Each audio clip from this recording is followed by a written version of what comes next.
Salut.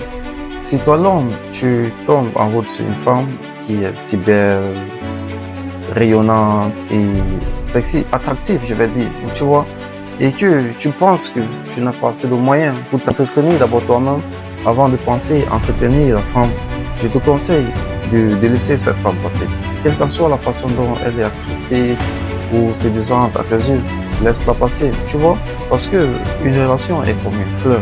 Quand tu rencontres une personne et qu'elle est fraîche, attractive et si beau ou belle, tu dois maintenir cette beauté si tu veux continuer à désirer cette personne pour longtemps. Sinon, ça ne va vraiment pas durer entre vous. Tu sais, une fois, il y a de cela 2 jours, j'étais avec une demoiselle au restaurant. Elle m'a fait comprendre qu'elle était dans une relation où elle s'est mise avec un garçon et elle a constaté que sa vie ne faisait que rentrer en arrière. Elle ne comprenait pas, puisque elle s'est rendue compte que quand elle a essayé de s'évaluer, elle s'est rendue compte que la situation où elle se trouvait actuellement était plus pire que la situation dont elle était quand elle était seule, tu vois. Et quand elle a fait cette analyse, elle s'est rendue compte que la meilleure des choses était de quitter la relation. Et tu sais quoi? Elle a quitté la relation, mais elle se sentait coupable. Et chaque fois qu'elle rencontrait ce monsieur en route, elle était obligée de lui mentir qu'il y avait quelqu'un d'autre qui prenait bien soin d'elle, même s'il y avait forcément pas quelqu'un, tu vois. Juste que cet homme, quand il la voyait en route, il était surpris, puisqu'elle était encore devenue si belle, si attractive, vu que quand ils étaient ensemble. Donc, elle disait ça parce qu'elle ne voulait pas revenir avec lui, elle ne voulait pas, elle savait que si elle retournait avec lui, elle devait continuer à souffrir comme elle souffrait, tu vois.